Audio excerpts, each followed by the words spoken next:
అపోస్తుల కార్యములు 26వ అధ్యాయము. అగ్రిప్ప పౌలును చూచి, నీ పక్షమున చెప్పుకొనుటకు నీకు సెలవైనదనెను. అప్పుడు పౌలు చెయ్యి చాచి ఇలాగు సమాధానము చెప్పసాగాను. అగ్రిప్ప రాజా, తమరు యూదులలో ఉండు సమస్తమైన ఆచారములను వివాదములను విశేషముగా ఎరిగినవారు గనుక యూదులు నా మీద మోపిన నేరములన్నిటినీ గూర్చి నేడు తమరి ఎదుట సమాధానము చెప్పుకొనబోచున్నందుకు నేను ధన్యుడనని అనుకొనుచున్నాను. తాల్మితో నా మనవి వినవలెనని వేడుకొనుచున్నాను.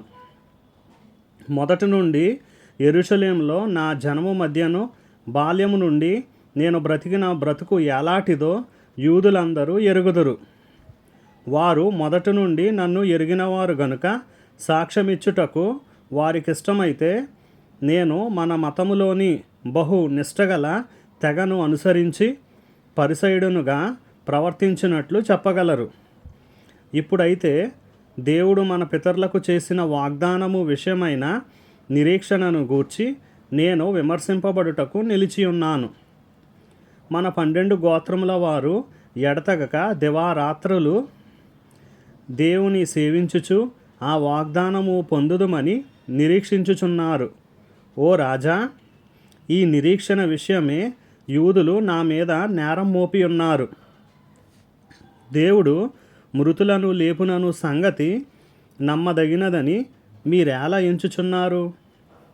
నజరేయుడైన యేసు నామమునకు విరోధముగా అనేక కార్యములు చేయవలెనని నేను అనుకొంటిని.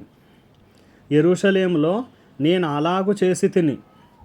నేను ప్రధాన యాజకుల వలన అధికారము పొంది పరిశుద్ధులను అనేకులను చెరసాలలో వేసి వారిని చంపినప్పుడు సమ్మతించి తిని. అనేక పర్యాయములు సమాజ మందిరములన్నిటిలో వారిని దండించి వారు దేవదూషణ చేయునట్లు బలవంత పెట్ట చూచి తిని. మరియు వారి మీద మిక్కిలి క్రోధము గలవాడనై ఇతర పట్టణములకును వెళ్ళి వారిని హింసించుచుంటిని. అందు నిమిత్తము నేను ప్రధాన యాజకుల చేత అధికారమును ఆజ్ఞయు పొంది దమస్కునకు పోవుచుండగా, రాజా, మధ్యాహ్నమందు నా చుట్టూను నాతో కూడా వచ్చిన వారి చుట్టూను ఆకాశము నుండి సూర్య తేజస్సు కంటే మిక్కిలి ప్రకాశమానమైన ఒక వెలుగు త్రోవలో ప్రకాశించుట చూచితిని. మేమందరమును నేలపడినప్పుడు, సౌలా, సౌలా, నన్నెందుకు హింసించుచున్నావు? ముని కోలలకు ఎదురు తన్నుట నీకు కష్టమని హెబ్రీ భాషలో ఒక స్వరము నాతో పలుకుట వింటిని.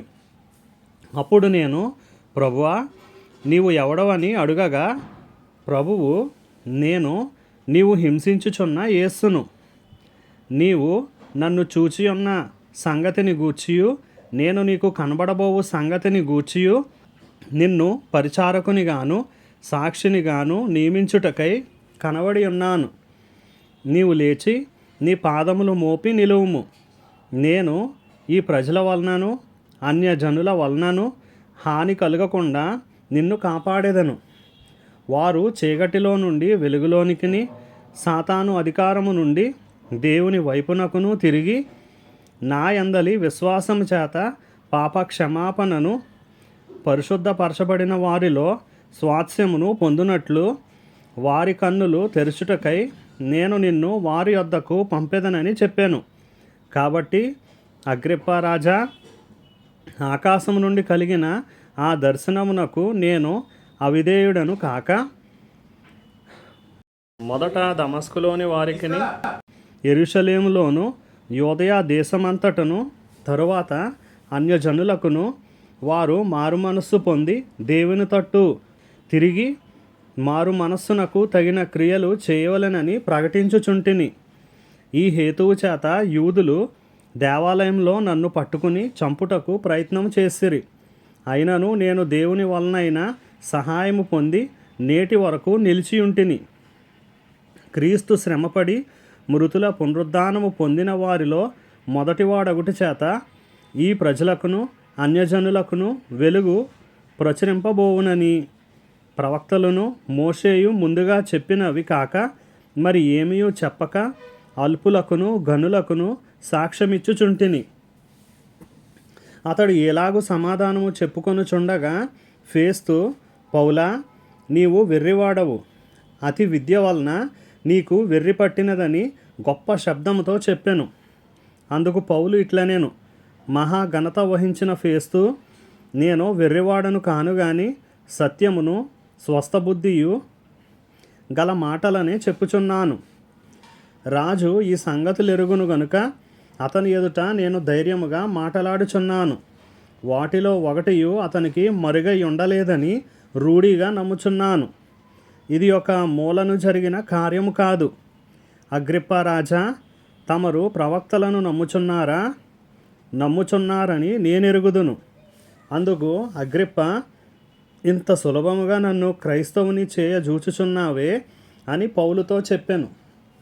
అందుకు పౌలు, సులభముగానో దుర్లభముగానో తమరు మాత్రము కాదు, నేడు నా మాట వినువారందరూ ఈ బంధకములు తప్ప నా వలె ఉండునట్లు దేవుడు అనుగ్రహించుగాక అనెను.